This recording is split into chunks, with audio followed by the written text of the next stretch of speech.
और इस वक्त एक बड़ी खबर आ रही है। मेहुल चोकसी का नया वीडियो सामने आया है। चोकसी की जमानत पर डोमिनिका कोर्ट में सुनवाई होनी है। भारत लाने के लिए भारत सरकार ले रही है सलाह। आपको बता दें कि पूर्व एजी हरीश साल्वे से सरकार कानूनी सलाह लेगी। भारत सरकार को पक्ष रखने का मिल सकता है मौका। हरीश साल्वे भारत की ओर से पेश हो सकते हैं। आपको बता दें इससे पहले भी इंटरनेशनल कोर्ट ऑफ जस्टिस में कुलभूषण यादव का मामला सामने आया था। वहां पर भी भारत की तरफ से हरीश साल्वे पेश हुए थे। बहुत वरिष्ठ वकील हैं हरीश साल्वे, क्या पेश होंगे। हालांकि हरीश साल्वे की तरफ से कहा गया कि इस मामले पे भारत पक्षकार नहीं है, लेकिन भारत जो है वो डोमिनिका प्रशासन की मदद कर रहा है।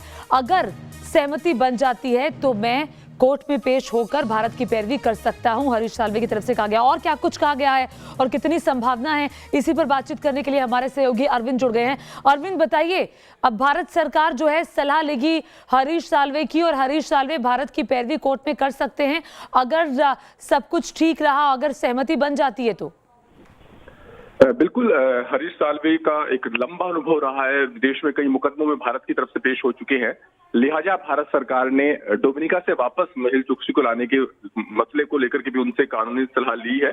खुद हरीश साल्वे ने इस बात की पुष्टि की है कि भारत सरकार को कुछ सलाह की जरूरत थी। उन्होंने मुझसे संपर्क किया और मैं उनसे लगातार उनको कानूनी सहायता दे रहा हूं।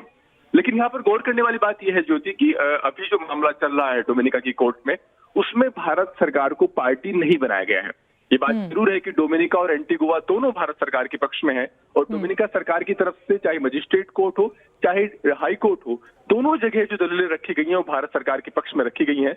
लिहाजा भारत सरकार का अभी जो रोल है इस पूरे मामले में वो डोमिनिका सरकार को, डोमिनिका अथॉरिटी को सपोर्ट करने का है। अगर आगे चलकर डोमिनिका का कोर्ट, जहां पर ये मामला चल रहा है हाई कोर्ट, वो भारत सरकार को भी पार्टी यानी पक्षकार बनने का मौका देता है, तो ऐसी सूरत में भारत सरकार की तरफ से हरीश साल्वे ही पेश होंगे, ये हरीश साल्वे कंफर्म कर रहे हैं।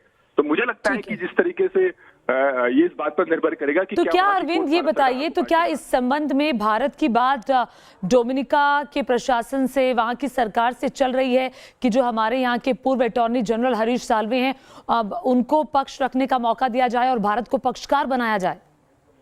देखिए, अभी तक जितनी दलीलें रखी गई हैं, चाहे मजिस्ट्रेट कोर्ट में मुकुल चोकसी की जमानत अर्जी खारिज होनी हो या हाई कोर्ट में प्रत्यर्पण का मसला हो, वहां पर सारी जो दलीलें हैं वो शुरुआती स्टेज पर है। डोमिनिका सरकार की तरफ से विरोध किया गया है और कहा गया है कि मेहुल चोकसी को भारत भेज देना चाहिए। अभी जी रहेगा एक लंबा दौर वहां पर चलना है। आगे चलकर अगर कोर्ट, सबसे पहले कोर्ट को यह तय करना है कि क्या भारत सरकार पक्षकार बनता है या नहीं, बनती है या नहीं। अगर भारत सरकार पक्षकार बनेगी तो भारत सरकार की तरफ से फिर हरीश साल्वे पेश होंगे। यानी हरीश साल्वे पेश होंगे या नहीं होंगे ये इस पर निर्भर करेगा कि क्या भारत सरकार को पक्षकार बनने का मौका मिलता है नहीं। लेकिन फिलहाल जो डोमिनिका अथॉरिटी को भारत सरकार असिस्ट कर रही है उसमें भी हरीश साल्वे की कानूनी सहायता, कानूनी सलाह बहुत महत्वपूर्ण है, क्योंकि डोमिनिका अथॉरिटी लगातार भारत सरकार के ही पक्ष को मजबूत कर रही है कोर्ट में और यही वजह है कि मेहुल चोकसी की कानूनी मुश्किलें बढ़ रही हैं।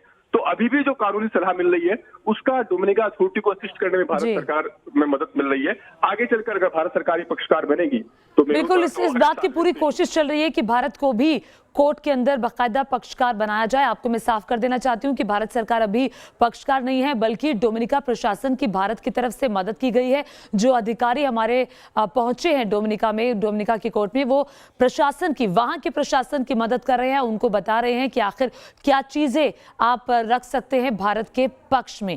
बहुत बहुत शुक्रिया अरविंद इस तमाम जानकारी के लिए।